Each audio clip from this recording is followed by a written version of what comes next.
Bismillahirrahmanirrahim. Assalamualaikum warahmatullahi wabarakatuh. Alhamdulillahirabbil alamin wassalatu wassalamu ala asyrafil anbiya'i wal mursalin nabiyina Muhammadin wa ala alihi wa sahbihi wat tabi'in wa man tabi'ahum bi ihsanin ila yaumiddin. Qala Allah jalla wa ala ya ayyuhalladzina amanu taqullaha haqqa tuqatih wa la tamutunna illa wa antum muslimun. Amma ba'd. Ikhwatal iman rahimani wa rahimakumullah. Alhamdulillah, segala puji bagi Allah Subhanahu wa taala, Ar-Rahmanir Rahim, Zat yang Maha Pengasih, Zat yang Maha Penyayang, yang dengan limpahan rahmat dan kasih sayangnya Allah Subhanahu wa taala perkenankan kita untuk melanjutkan kajian kita, kajian sirah Nabi kita Muhammad bin Abdullah sallallahu alaihi wasallam. Walaupun tadi sempat ana khawatir bahwa kajian ini mungkin akan ana sampaikan di tengah jalan ketika ana belum sampai ke rumah ana, tapi qadarullah masya Allah, alhamdulillah Allah Subhanahu wa taala mudahkan. Perjalanan tadi dari Wonosobo sampai ke Jakarta baru anak nyampe kurang lebih 10 atau 15 menit yang lalu. Alhamdulillah. Alhamdulillah. Jadi alhamdulillah Allah Subhanahu wa taala mudahkan kita bisa melanjutkan kajian ini. Walaupun tadi gadget anak sempat lowbat ya, bahkan sempat mati ini sambil anak cas ini. Alhamdulillah Allah Subhanahu wa taala mudahkan kita untuk melanjutkan kajian sirah kita. Yang qadarullah masya Allah pekan yang lalu kita sempat libur. Nah, ikhwatan iman rahimani wa rahimakumullah, sesuai dengan tema dan judul yang telah disampaikan oleh panitia, bahwa pembahasan kita pada kesempatan malam ini adalah kita akan membicarakan beberapa peristiwa yang terjadi pada tahun ketiga Hijriyah. Jadi tahun ketiga setelah hijrahnya Nabi Muhammad SAW.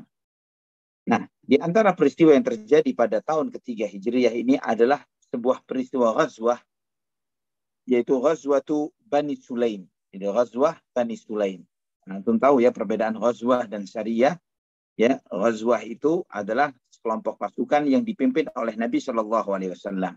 Ya, syariah sekelompok pasukan yang dikirim oleh Nabi Shallallahu Alaihi Wasallam di bawah kepemimpinan salah seorang dari sahabatnya.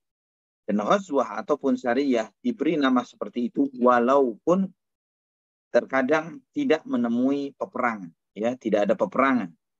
Tapi itu karena keluarnya Nabi Shallallahu Alaihi Wasallam dengan para sahabatnya dengan bersenjatakan lengkap dan siap untuk berjihad, untuk berperang di jalan Allah Subhanahu Wa Taala, maka itu disebut dengan ghazwah. Nah, di antara yang terjadi pada tahun ketiga Hijrah ini adalah ghazwah Bani Sulaim, atau disebut juga dengan Qarqaratul Qudr. Ya, Qarqaratul Qudr ini nama tempatnya, tapi lebih juga disebut dengan ghazwatu Bani Sulaim. Ini terjadi pada pertengahan bulan Muharram tahun ketiga Hijriyah. Nabi Shallallahu Alaihi Wasallam keluar dengan 200 sahabatnya.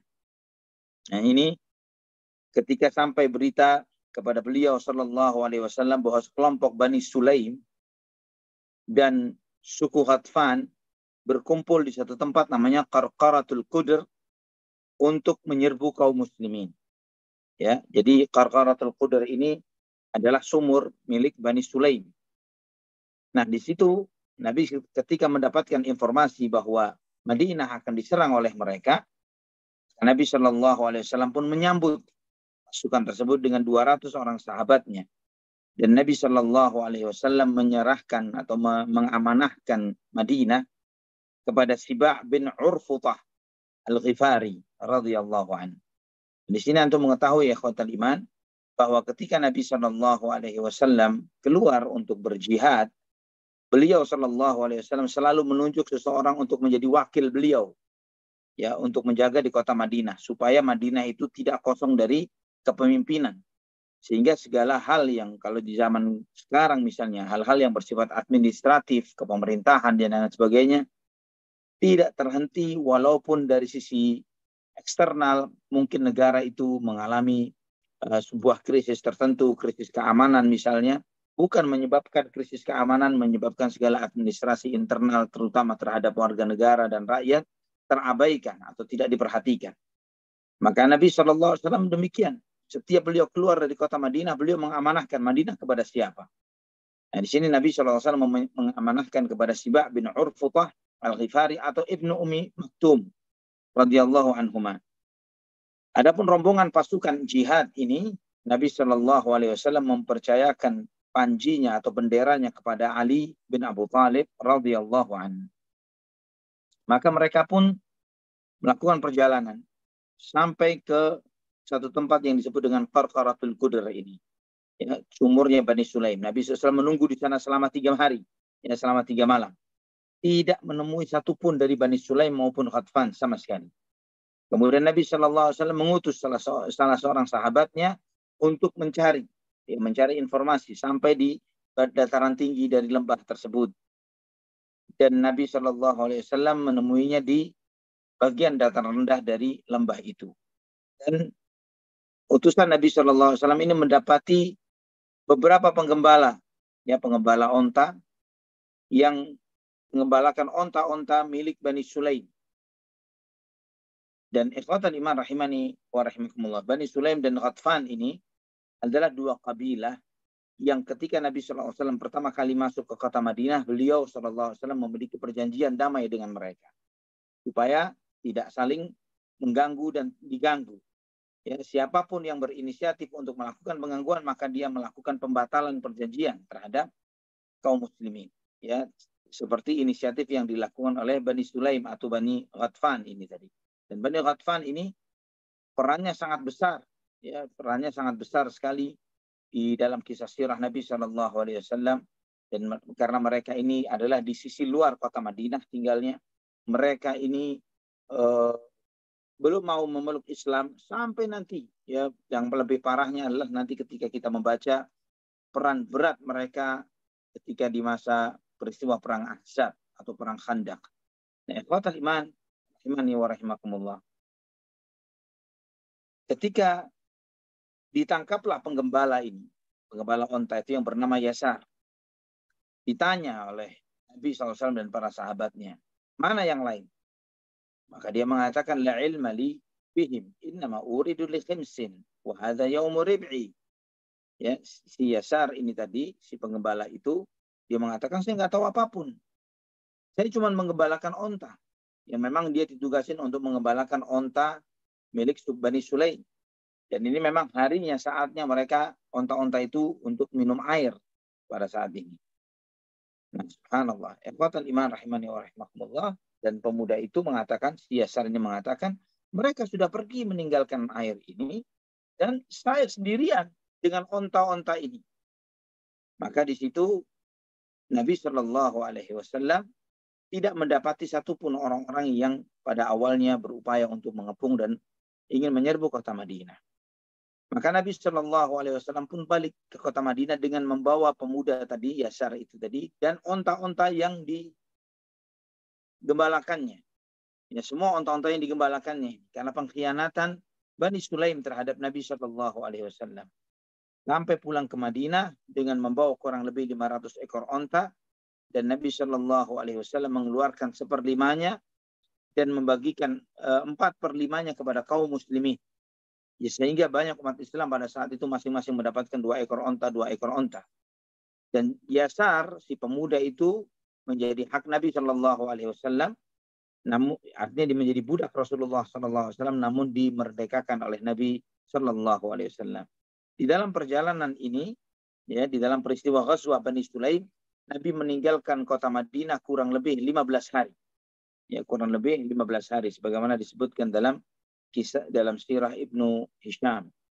Setelah Ghazwah Bani Sulaim, ada lagi ghazwah, ya, di tahun yang ketiga ini, di bulan Muharram juga, yaitu Ghazwah Dhi Amr atau Ghatfan. Nah, ini Ghazwah Dhi Amr atau Ghatfan. Ketika Nabi SAW keluar dengan 450 sahabat. Dan ini termasuk pasukan terbesar yang disiapkan oleh Nabi SAW setelah hijrah. 450 orang sahabat yang dipimpin oleh Nabi SAW.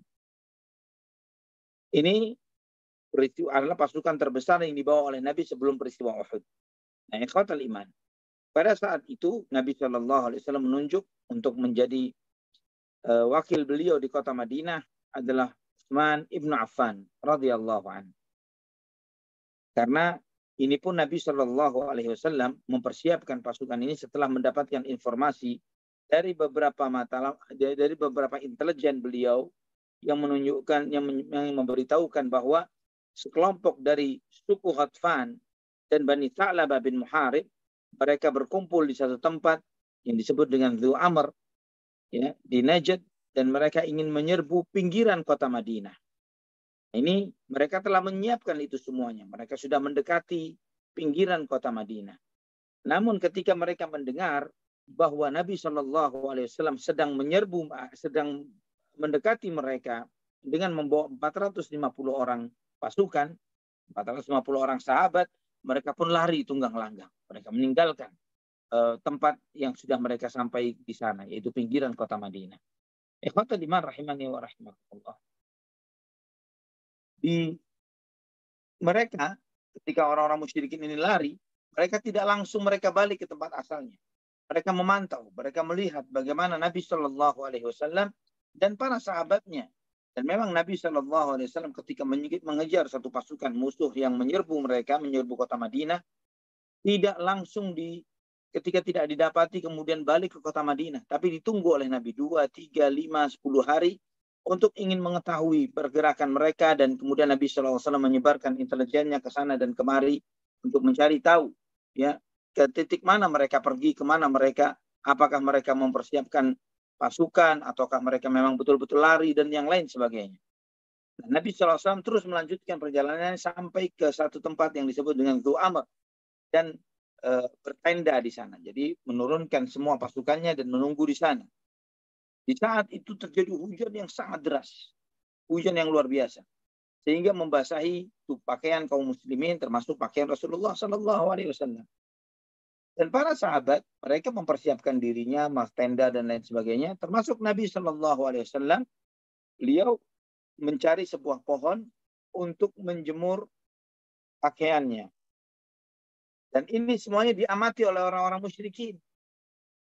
Orang-orang musyrikin mengamati semua apa yang dilakukan oleh kaum muslimin pada saat itu.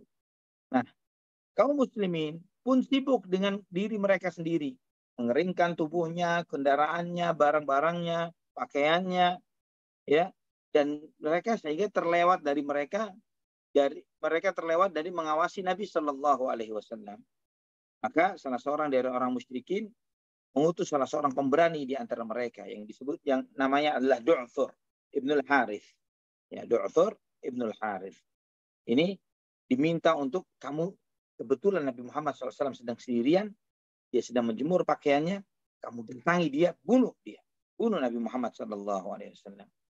Dia datang menghampiri Nabi SAW.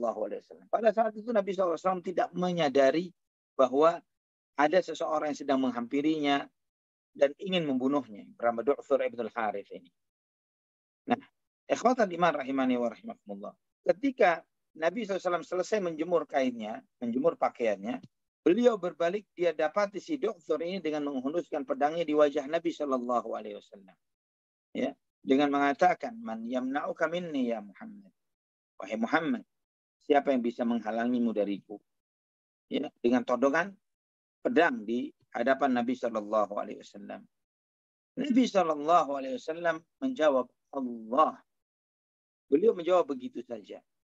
Dan malaikat Jibril alaihissalam mendorong si Du'thur ini sampai jatuh ke tanah. Ya, didorong oleh malaikat Jibril alaihissalam sampai dia jatuh ke tanah dan pedang itu terlepas dari tangannya. Kemudian Nabi SAW mengambil pedang itu dan kemudian ditodongkan kepada si Du'thur dan ditanya Du'thur itu, "Man yamna'uka minni?" Wahai Du'thur, siapa yang bisa menghalangimu dariku? Kata Nabi SAW. Kemudian dia mengatakan, lah, tidak ada ya Muhammad. Wa ana asyhadu an la ilaha illallah wa anna Muhammadur Rasulullah. Dan saya bersaksi bahwa tidak ada yang berhak disembah kecuali Allah, dan aku bersaksi Muhammad, engkau adalah utusan Allah Subhanahu wa taala.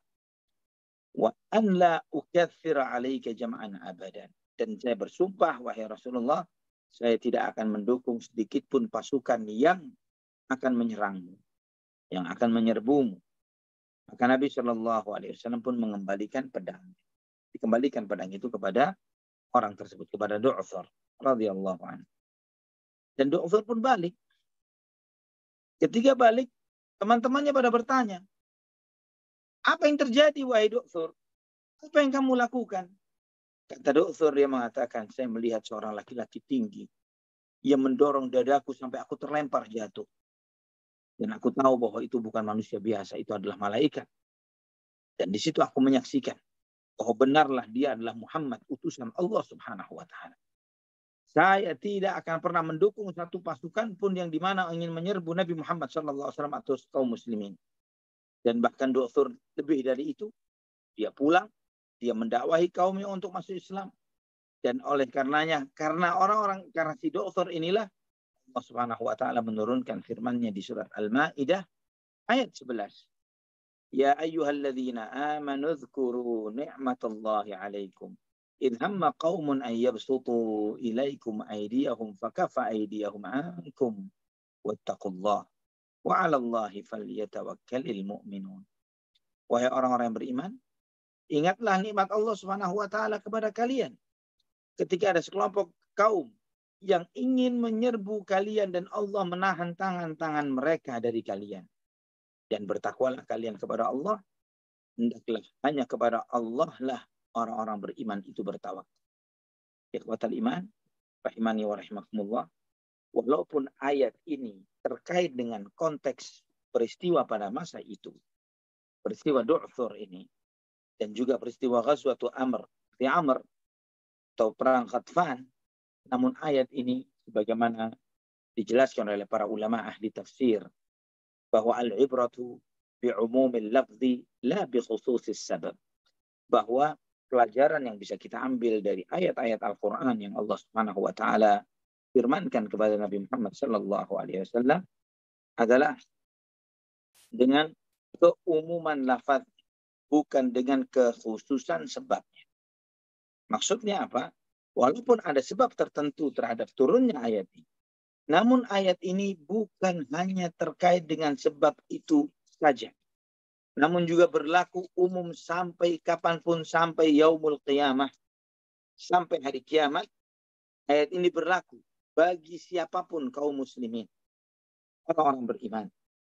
Allah Subhanahu wa Ta'ala mengingatkan kepada kita dalam ayat ini, ya, bahwa kita diperintahkan untuk mengingat nikmat Allah kepada kita. Dan juga kita diperintahkan untuk mensyukuri nikmat Allah Subhanahu wa Ta'ala ketika banyak kaum, bahkan kalau kita dengan konteks di zaman ini, berapa banyak kaum, bangsa, suku, agama, aliran, pemahaman yang ingin menyerbu, menyerang dan menghabisi kaum muslimin. Yang mereka berkeinginan untuk menghilangkan Islam dari muka bumi bahkan. Idh hamma qaumun ayyabsutu ilaikum aydiyahum. Yang mereka, suatu kaum, bahkan banyak kaum, sebagaimana sabda Nabi SAW dalam hadis Thauban terkait dengan peristiwa akhir zaman. Yushaku an tada'a bikumul umama yaumal qiyamah kama yatada'al akalatu ila qas'atiha. Hampir nanti akan tiba waktunya banyak umat akan memperebutkan kalian, mencabik-cabik kalian seperti orang yang kelaparannya memperebutkan makanan yang dihidangkan. Ketika ditanya apakah karena kita sedikit pada saat itu, Nabi SAW menjawab, kalian banyak, tapi kalian bagaikan buih di lautan.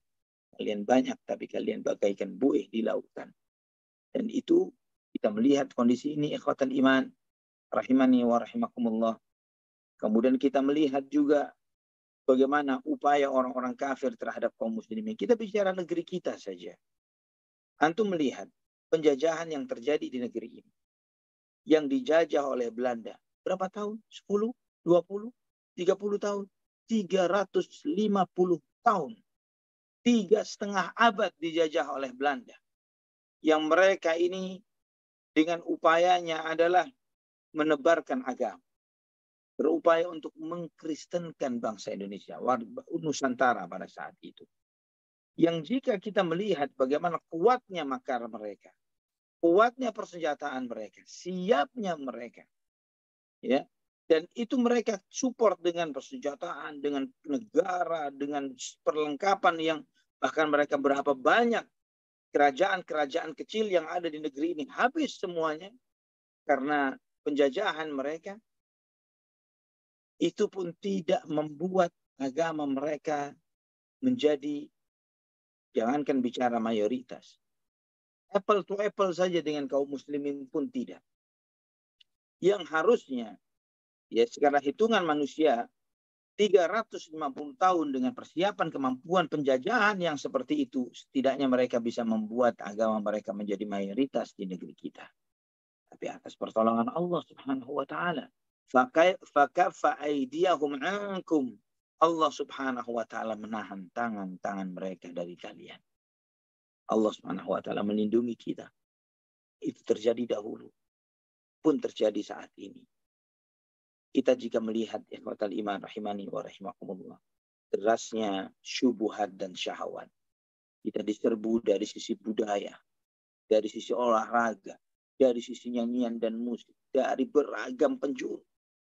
Belum lagi macam-macam cara yang mereka lakukan untuk menghabisi kaum muslimin, untuk mencabut Islam dari hati umat Islam. Tapi bagaimana Allah Subhanahu wa taala menjaga banyak orang-orang beriman agar mereka tetap istiqamah di atas keimanan mereka. Dan Allah berikan kata kuncinya agar kita tetap bertahan walaupun begitu banyak serangan dan serbuan yang makar-makar itu sebagian besarnya kita tidak mengetahuinya, adalah dengan wattaqullah, bertakwalah kepada Allah. Dengan takwa kepada Allah. Ketika kita takwa kepada Allah, menjalankan perintahnya, menjauhi larangannya, maka segala makar mereka sebesar apapun tidak akan ada nilainya. Wa tasbiru wa tattaqu la yadurrukum kaiduhum syai'a. Jika kamu bersabar dan bertakwa, tipu daya mereka tidak akan mengganggu kalian sedikit pun. Dan di antara buahnya takwa adalah wa 'alallahi falyatawakkalul mu'minun. Dan hanya kepada Allah lah hendaklah orang-orang beriman itu bertawakal.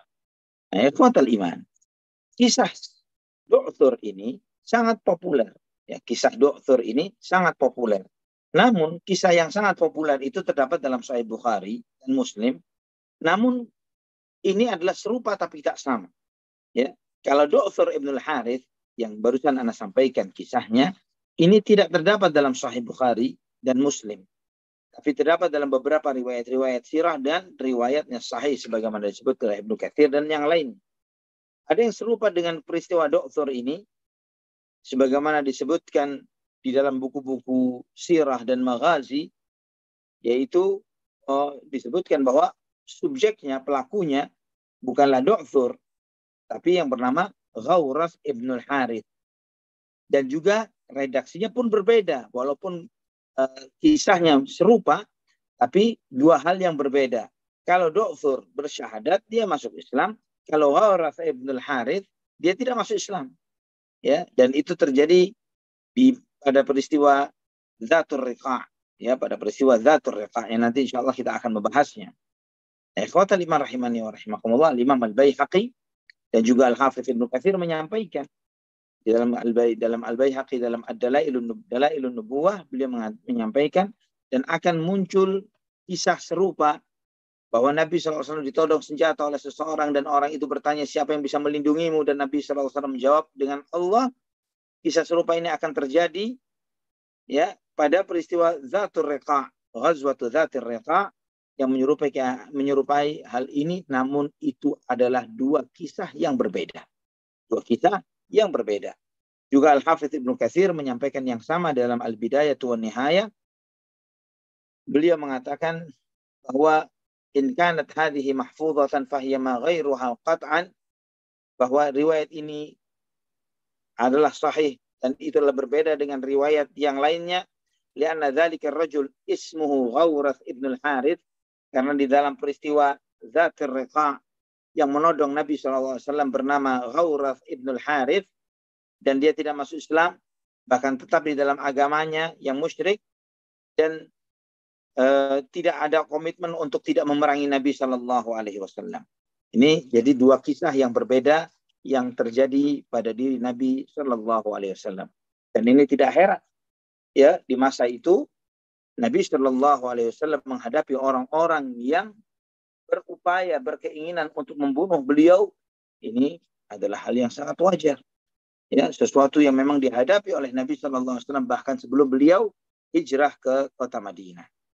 Nah, di antara peristiwa yang terjadi pada tahun ketiga Hijriyah adalah dibunuhnya Ka'ab ibnul Ashraf. Dibunuhnya Ka'ab ibnul Ashraf. Ini kisahnya menegangkan. Ikhwatal iman rahimani wa rahimakumullah. Ka'ab ibnul Ashraf ini adalah di antara tokoh Yahudi yang sangat menunjukkan kebencian dan permusuhannya kepada Nabi Shallallahu Alaihi Wasallam. Walaupun dari sisi nasab, pada hakikatnya dia bukan Yahudi. Dari sisi nasab ayahnya, dia orang Arab dari kabilah Tai, ya, dari kabilah Tai, dari Bani Nabhan, ya, dan kemudian beliau, ya, si Ka'ab bin Al-Ashraf ini, dia ayahnya, ya, ayahnya yaitu Al-Ashraf, dia mendatangi kota Madinah dan kemudian membuat komitmen perdamaian dengan Bani Nadir. Ya, ketika di masa jahiliyah dia membunuh salah seorang dari penduduk kota Madinah. Dan kemudian dia membuat komitmen dengan Bani Nadir dan kemudian dia tinggal di sana dan bahkan menjadi orang yang mulia, dihormati. Dia menikahi Aqilah binti Abil Huqaiq. Dia menikahi Aqilah dan punya anak namanya Ka'ab. Dan Ka'ab ini tinggi, ganteng orangnya. Seorang sastrawan yang luar biasa. Dan kaya raya. Bahkan dia termasuk dikatakan sebagai yang paling kaya di Hijaz dari kalangan Yahudi. Orang-orang Yahudi terkaya, di antara terkaya adalah Ka'ab bin Al-Ashraf. Dan dia sering setiap tahun berbagi-bagi. Dia suka bagi-bagi harta untuk pendeta-pendeta Yahudi. Untuk tetap supaya dia dihormati dan dimuliakan oleh pendeta-pendeta Yahudi tersebut. Dan dia memiliki benteng yang sangat kokoh di Madinah. Di belakang, sisi belakang dari perkampungannya Bani Nadir. Nah, ikhwatal iman rahimani wa rahimah. Dan lebih lagi permusuhan itu dia tampakkan kepada Nabi Shallallahu Alaihi Wasallam ketika dia mendengar berita kemenangan kaum muslimin dan dibunuhnya tokoh-tokoh Quraisy pada waktu peristiwa perang Badar. Dia pun mengatakan, ahakun hadza, apakah benar berita tersebarnya berita dibunuhnya Abu Jahal, Al-Walid dan yang lain sebagainya, tokoh-tokoh dari Quraisy, Ashraful Arab wa mulukun nas, tokoh-tokoh yang paling terhormat di bangsa Arab, yang menguasai manusia, raja-rajanya manusia mati begitu saja. Wallahi la in kana Muhammadun asaba haula'il qaum la batnul ardi khairun li min dhahbiha. Demi Allah, kata si Ka'ab bin Al-Ashraf, andai kata benar berita yang disampaikan ini bahwa Muhammad telah membunuh orang-orang mulia itu, kata si Ka'ab, ya Abu Jahal dianggap orang mulia, maka tinggal di bawah tanah lebih mulia, lebih baik bagiku daripada tinggal di atas tanah. Saya lebih baik mati daripada hidup. Kata si Ka'ab bin Al-Ashraf adalah seperti itu. Nah, kemudian ketika dia mendapatkan berita, informasi akan kebenaran berita terbunuhnya tokoh-tokoh Quraisy itu, si Ka'ab ini pun kemudian mulai melantunkan bait-bait syair mencemooh dan menghina Nabi Muhammad SAW dan kaum muslimin. Serta memuji-muji musuh-musuhnya, memuji-muji kaum musyrikin Quraisy, dan kemudian memberikan mobilisasi dan memotivasi untuk melawan Nabi Muhammad SAW dan kaum muslimin. Dan tidak cukup sampai di sana. Tidak cukup dengan bait-bait syair, yang antum tahu bahwa lantunan bait-bait syair pada zaman itu ini adalah propaganda yang paling mengerikan. Ya, di zaman ini mungkin dengan menggunakan buzzer dengan segala tekniknya. Ya, dan ini lebih canggih dari buzzer, karena kalau buzzer mungkin sekarang dia menyebarkan informasinya, besok sudah lupa atau besok lusa sudah dilupakan apa yang mereka lakukan. Tapi kalau bait-bait syair itu dan itu bisa akan terjaga sampai walaupun berabad-abad lamanya. Karena bait-bait syair itu terekam di dalam dada, tersimpan dan termasuk bagian dari tradisi dan budaya yang diwariskan. Tidak cukup sampai di sana si Ka'ab al-Ashraf di dalam menghina Rasulullah SAW dan menghina kaum muslimin. Bahkan dia mendatangi Quraisy. Dia berangkat ke Mekah. Dia menangis di sana. Menangisi tokoh-tokoh Quraisy yang mati terbunuh di peristiwa perang Badar. Dan tidak cukup menangisinya, memobilisasi lawan balik. Kalian jangan berhenti begitu, terus lawan. Jangan stop sampai di sini. Ketika di Mekah, dia tinggal di tempatnya Al-Muttalib ibn Abi Wada'ah As-Sahmi. Dan dihormati oleh Al-Muttalib, orang yang kaya dari tokoh Yahudi yang sangat disegani dan dihormati. Dimuliakan, disambut, dijamu, dan yang lain sebagainya. Dan kemudian Ka'ab al-Ashraf mulai pun melantunkan bait-bait syairnya, menghina Rasulullah SAW dan kaum muslimin, dan memberikan motivasi untuk melakukan perlawanan demi perlawanan. Ibnu Hibban meriwayatkan di dalam sahihnya dengan sanad yang sahih dari Ibnu Abbas radhiyallahu anhuma. Ketika Ka'ab ibn al-Ashraf masuk ke kota Mekkah, mereka pun mendatangi, orang-orang Quraisy mendatangi Ka'ab ibn al-Ashraf. Kemudian mereka bertanya kepada Ka'ab bin al-Ashraf, "Nahnu ahlu siqayah was-sidana wa anta sayyidu ahli Yathrib. Fanahnu khairun am hadha Sunaybir al-munbatir min qaumihi yaz'umu annahu khairun minna?" Orang-orang Quraisy ini bertanya kepada Ka'ab bin al-Ashraf, "Kamu tahu wahai Ka'ab, bahwa kamilah yang suka membagi-bagikan minuman kepada para jamaah haji, ya, di masa jahiliyah dan di masa setelah diutusnya Nabi Muhammad SAW, musim haji tetap didatangi oleh orang-orang Arab dari manapun, ya, dari segala penjuru. Dan yang bertanggung jawab untuk memberi minum mereka adalah Quraisy. Wasidan, dan yang bertugas untuk mengganti kiswah Ka'bah adalah kami. Yang memberi minum kepada jamaah haji dan memberikan kiswah mengganti kiswah Ka'bah adalah tugas kami, orang-orang Quraisy. Dan kamu, wahai Ka'ab, adalah tokoh yang paling disegani di Yathrib, di Madinah. Kami mau bertanya, apakah kami lebih mulia?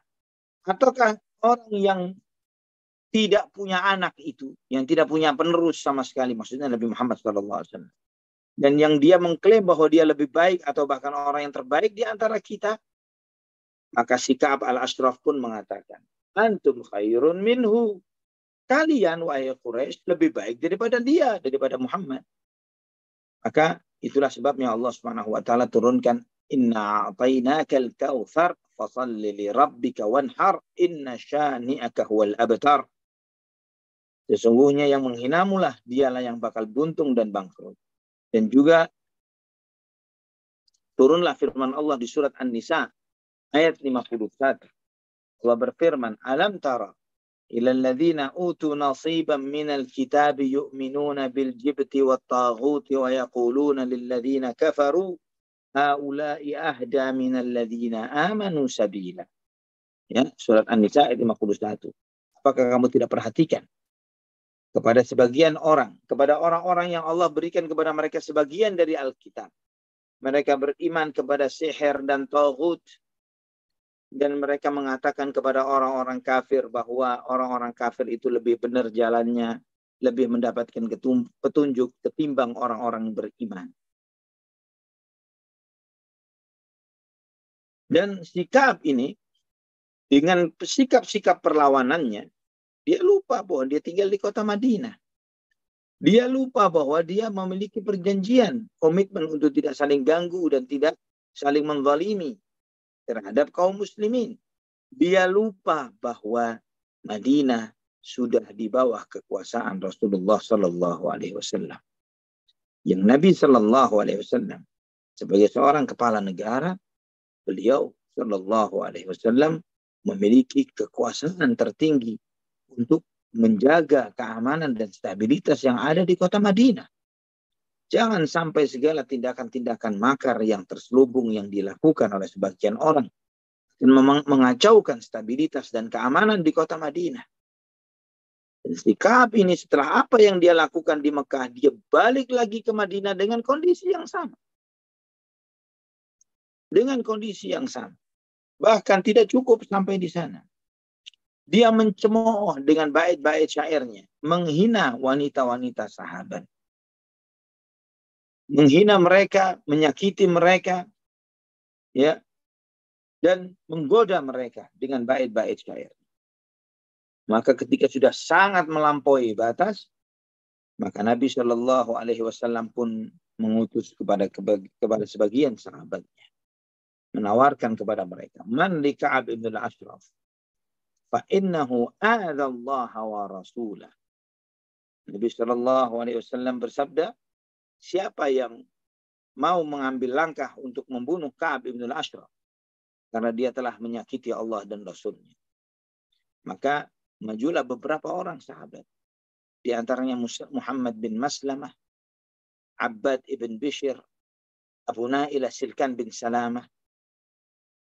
Dia ini ya, dan saudaranya Ka'ab ibn al-Ashraf adalah saudara sepersusuan, ya, saudara susu. Juga Al-Harith ibn Aus, Abu Abbas ibn Jabr, yang rombongan orang-orang ini di bawah kepemimpinan Muhammad bin Maslamah.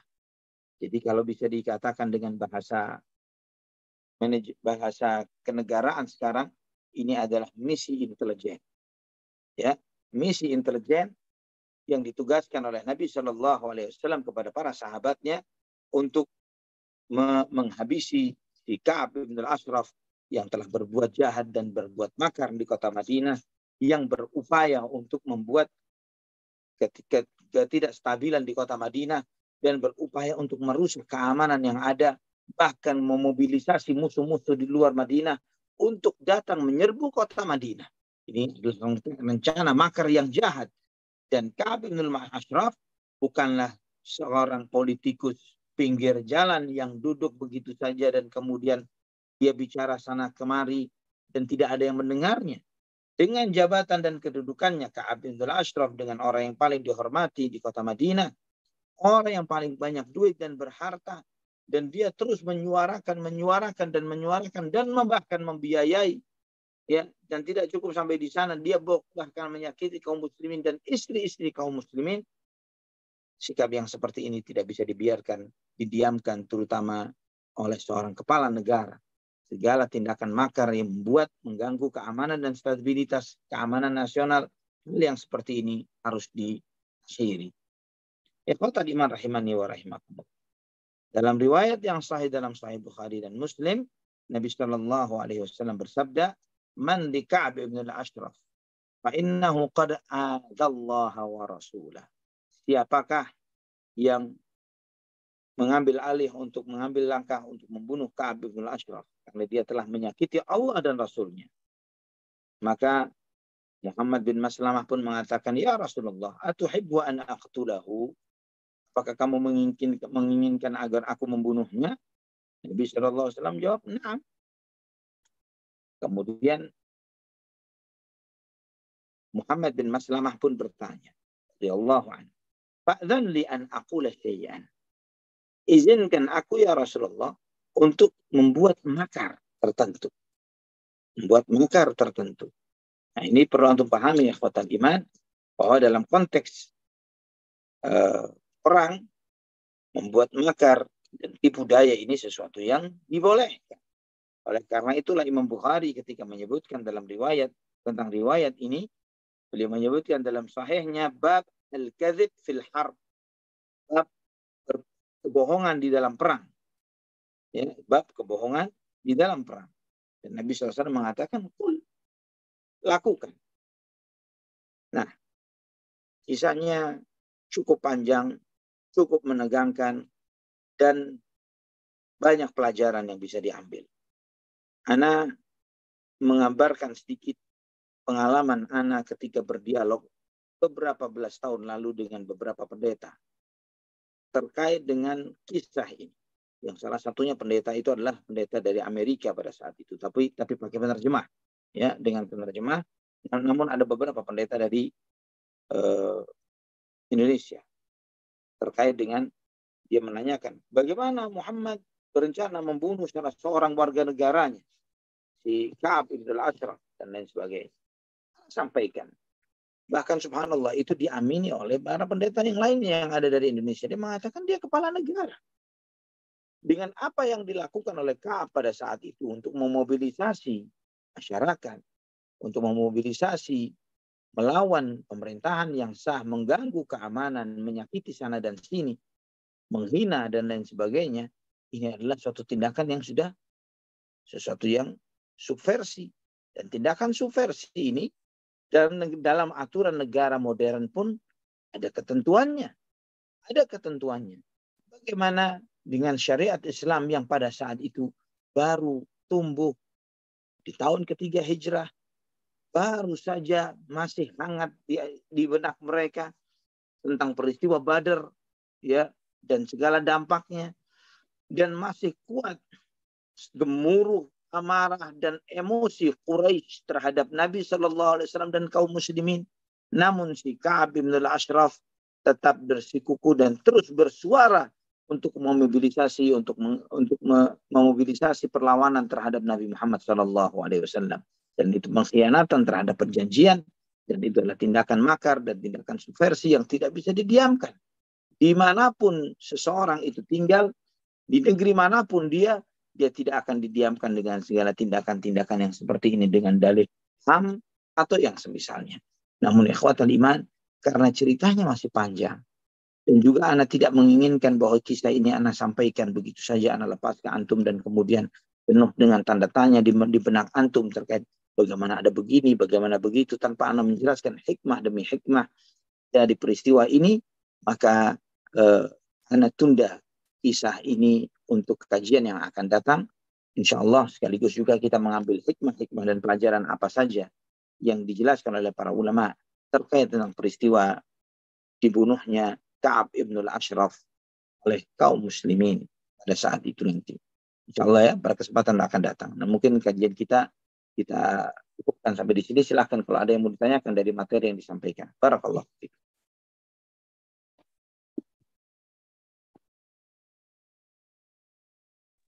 Wafiq, barakallah. Afwan ya Ustazi, Nah, ternyata sinyalnya Kang Z sedang kurang stabil. baik. Padahal Kang Z sedang safar. Berikutnya kita akan masuk ke sesi 2. Bagi para jamaah yang ingin bertanya, kami persilahkan untuk dapat menanyakan pertanyaannya ke nomor WhatsApp di 081222723457 atau dapat raise hand di aplikasi Zoom meeting ini untuk dapat berinteraksi langsung bersama Ustazuna Ali Hasan Hafizahullah Ta'ala. Allah ibarik fiik. Tafadhol, kami persilahkan. Jangan lupa untuk dicatat ya, tema akan datang insya Allah peristiwa pembunuhan Ka'ab ibn al-Ashraf. Baik, Ya, salah satu tokoh Yahudi. Jangan sampai nanti yang bikin materi dikasih radhiyallahu anhu di belakang. Peristiwa pembunuhan Ka'ab ibn tokoh Yahudi Ka'ab ibn al-Ashraf. Ya, peristiwa pembunuhan tokoh Yahudi Ka'ab ibn al-Ashraf. Nah, silahkan Heru. Baik, kepada Akhi Heru kami persilahkan.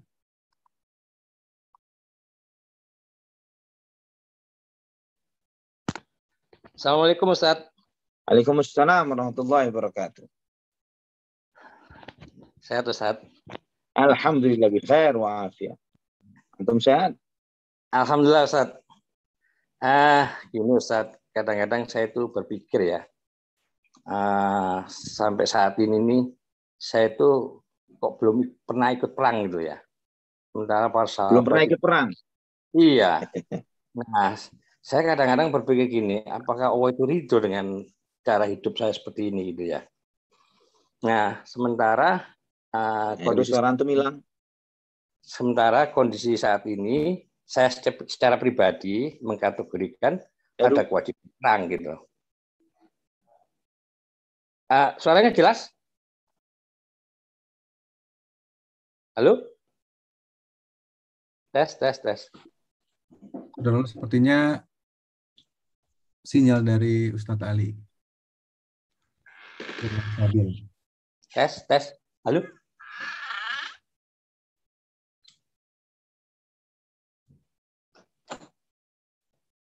Halo? Cek. Ana yang bilang, sinyal ana yang lemah. Silakan dilanjutkan Pak Heru. Ya, suaranya jelas. Kayaknya terputus Jelas. lagi deh. Iya, tadi keputus Jelas. tadi. Sekarang Antum tadi udah sempat, ya tadi antum sempat bilang mengenai bahwa tidak pernah berperang. Iya, kadang-kadang Nah, saya dengan hidup saya seperti ini, apakah Allah ridho gitu loh. Kadang-kadang saya takut juga Ustadz itu ya. Allah Sementara barik. kondisi saat ini, ya saya secara pribadi mengkategorikan itu sudah ada kewajiban perang gitu ya. Nah, dan kadang-kadang kan ada itu kan yang bisa kontraproduktif terhadap kondisi ini. Misalkan, saya nggak tahu benar nggak dari Rasulullah ini ya. Ada kan, ada jihad yang lebih besar itu adalah jihad mengalahkan hawa nafsu gitu kan. Nah itu secara pribadi saya menganggap ini kontraproduktif gitu. Ya gitu Ustadz ya. Kan kita ini kan sebagian besar umat Islam saat ini kan meninggalnya itu kan ya di rumah sakit, di tempat tidur kan nggak keren gitu loh. Coba kalau misalkan kalau dengar oh Heru siapa Heru meninggal tuh dipenggal sama orang kafir kan itu kan keren gitu loh Ustaz ya. Nah sikap-sikap seperti ini hilang banget gitu loh Ustaz. Nah dengan situasi hati seperti ini Ustaz. Saya kira itu Ustaz. Terima kasih.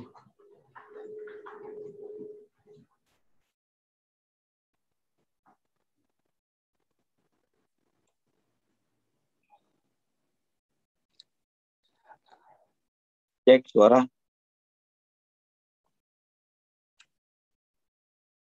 Masuk ya Ustazi. Cek suara. Itu Ustaz. Iya, mohon pencerahan Ustaz. Ya. Yang antum tanyain apa? Bagaimana menyikapi kondisi yang ada begini ya? Ya, mohon pencerahannya. Apakah dengan hidup seperti ini Allah ridho gitu loh. Sementara situasinya itu. Allah barik fiik. Baik. Bismillah, salatu wassalamu ala Rasulillah wa ala alihi wa sahbihi wa man wala. Seorang mukmin di antara ghirah iman yang ada di dalam hati seorang mukmin adalah berharap, bercita-cita untuk mati di jalan Allah Subhanahu wa taala. Berangan-angan untuk mengorbankan harta dan nyawanya di jalan Allah Subhanahu wa taala. Dan ini di antara bentuk benarnya iman dan Islam seseorang. Bahkan sebaliknya ketika ada seorang muslim, dia tidak memiliki harapan sama sekali, tidak punya keinginan untuk berjuang di atas nama agama Allah Subhanahu wa taala, maka sebagaimana sabda Nabi sallallahu alaihi wasallam dalam hadis yang sahih dalam Sahih Muslim, "Man mata wa lam yaghzu wa lam yuhaddits bihi nafsah, mata fi syu'batin minan nifaq." Barang siapa yang meninggal dunia dan tidak pernah berperang dan tidak pernah bercita-cita untuk berperang, maka dia mati di salah satu cabang kemunafikan. Namun juga harus diingat, ikhwatul iman rahimani wa rahimakumullah, bahwa Nabi sallallahu alaihi wasallam juga bersabda, "La tatamannaw liqa'al adu, wa idza laqitum fathbutu." Jangan pernah kamu berangan-angan untuk bertemu musuh. Namun ketika memang harus ketemu, maka harus dengan hati dan mental yang kokoh, yang kuat.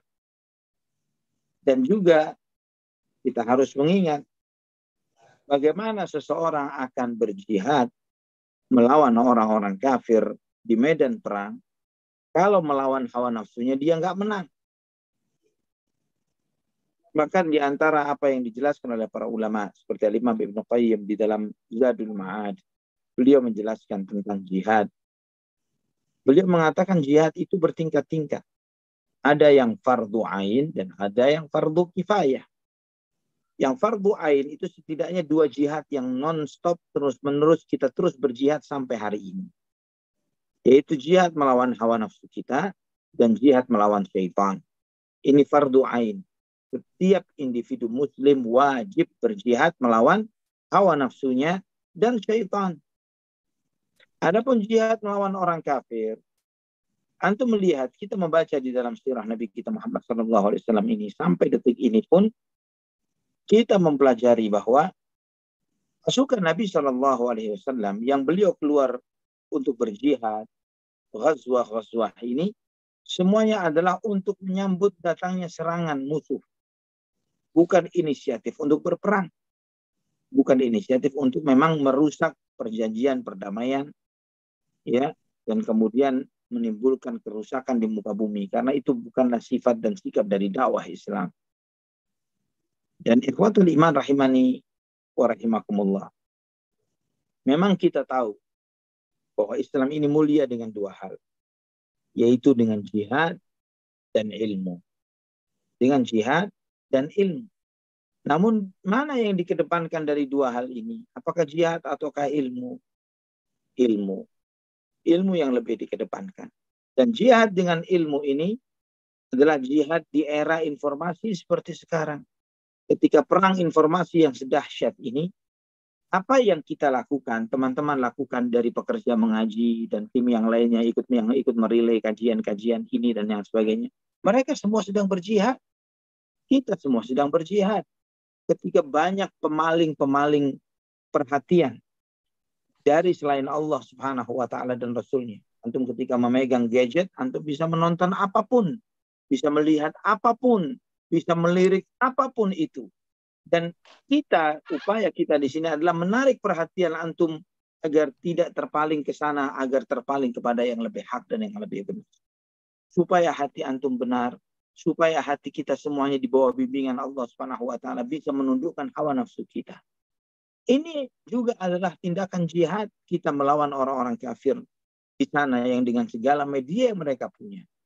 Dan subhanallah ikhwatal iman, jika bukan karena pertolongan Allah Subhanahu wa Ta'ala, mungkin kita tidak tahu seperti apa nasib Islam dan iman kita sekarang.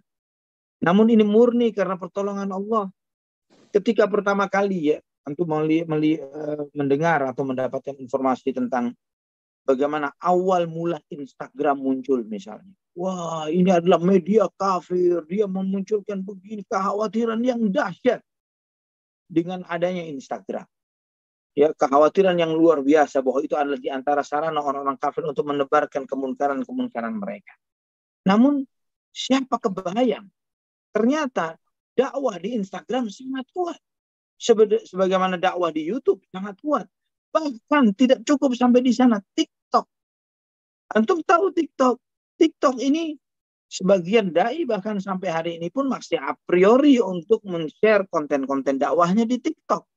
Ya, padahal TikTok apapun namanya, tuk-tuk, up, dan apapun jenis namanya, ini semuanya adalah platform yang mereka buat untuk men-share atau menyebarkan informasi yang mereka bisa sampaikan dan mereka sebarkan.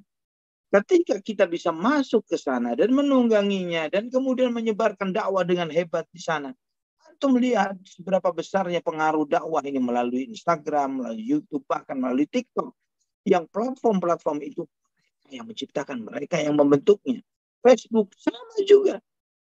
Berapa banyak antum bisa sampai kemari ke kajian ini, kita belum pernah ketemu wajah. Karena nggak tahu bagaimana itu sampai ke antum. Anda tidak tahu bagaimana antum mengenal ana atau ana mengenal antum, atau kita bisa disatukan oleh Allah Subhanahu wa Ta'ala di majelis dakwah secara online ini. Ini di antara bentuk-bentuk jihad yang kita jalani. Dan ikhwatal iman, perjuangan dengan ilmu. Ini adalah perjuangan mayoritas para nabi. Tidak semua nabi jihad di medan perang. Semua nabi berjihad dengan ilmu. Semua nabi berjihad dengan dakwah.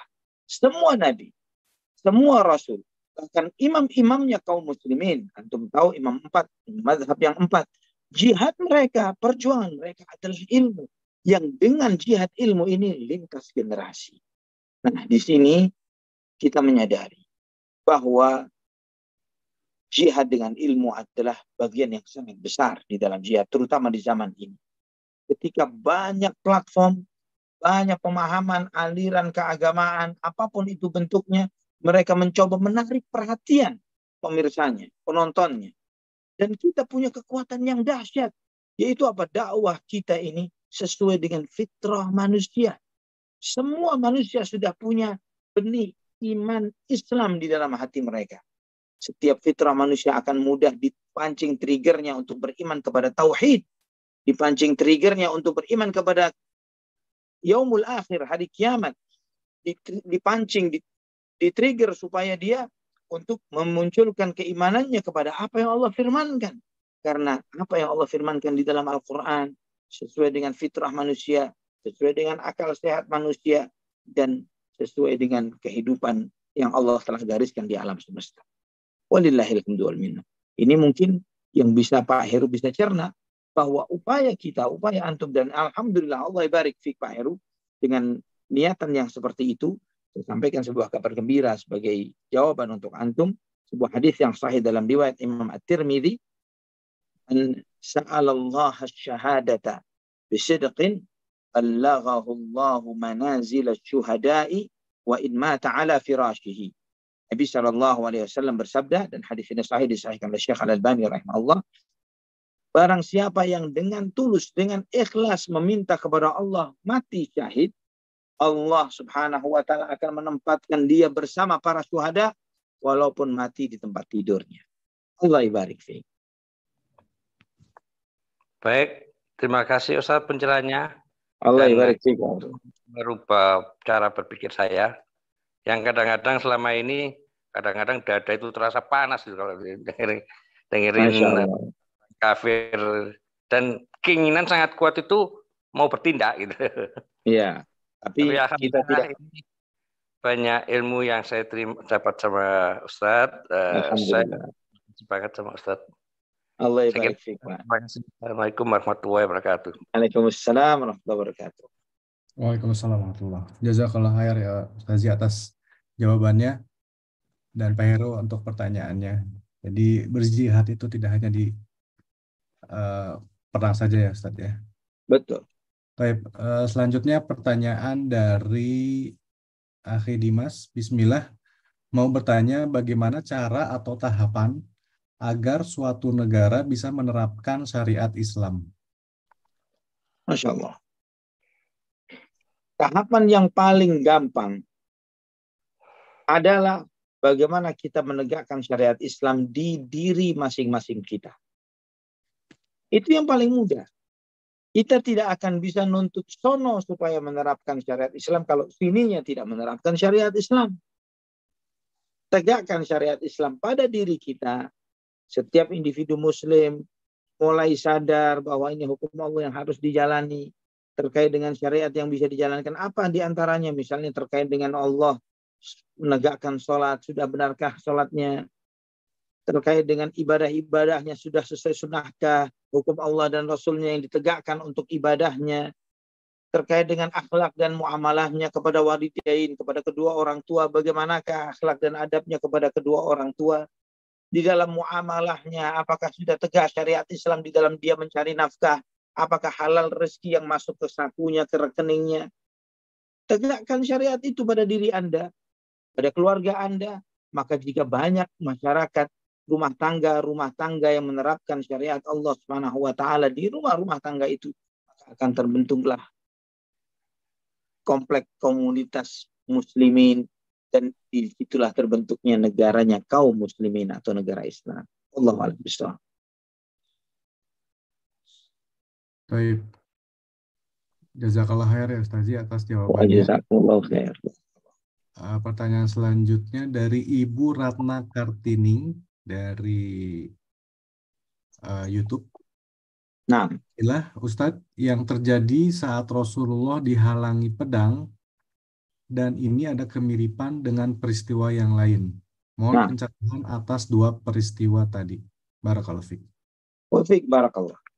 Jadi peristiwa yang pertama terjadi pada tahun ketiga Hijriyah, ya, yaitu di dalam peristiwa Dhi Amr atau Ghatfan, yang pelakunya di sini kemudian dia bersyahadat, yang pelakunya bernama Du'thur. Ini yang pertama. Yang ketiga, pelakunya namanya Du'thur. Dan ketika dia menodong Nabi SAW dan bertanya kepada Nabi, siapa yang bisa menghalangimu? Nabi SAW menjawab, Allah.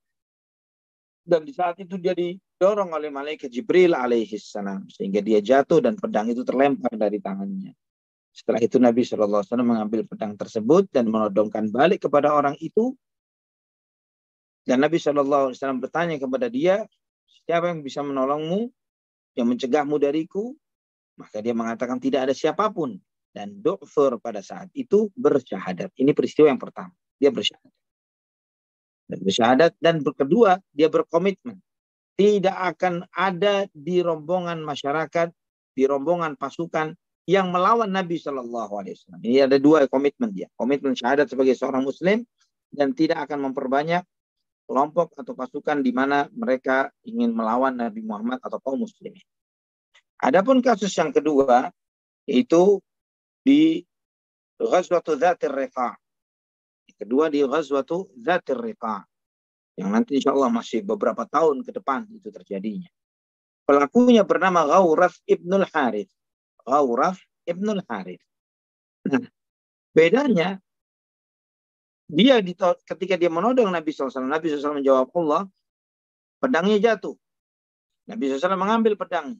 Nabi SAW bertanya balik kepada orang tersebut, dan orang itu mengatakan tidak ada yang bisa menolongku. Tapi dia tidak syahadat.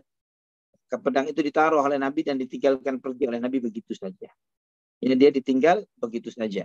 Dia tidak syahadat, dia tetap di dalam kekufurannya, dan dia tidak berkomitmen sama sekali untuk tidak memerangi Nabi SAW lagi. Tidak ada komitmen-komitmen. Jadi perbedaan memang dua kisah yang sama sekali berbeda. Wallahu a'lam bishawab. Baik. Pertanyaan tadi adalah pertanyaan terakhir ya Ustazi untuk kajian kita malam hari ini. Insya Allah pekan depan temanya kami ulangi peristiwa pembunuhan tokoh Yahudi Ka'ab ibnu Ashraf. Ya, betul. Baik. Tafadhol untuk akhir kalam dari Ustadz untuk kajian kita pada malam hari ini.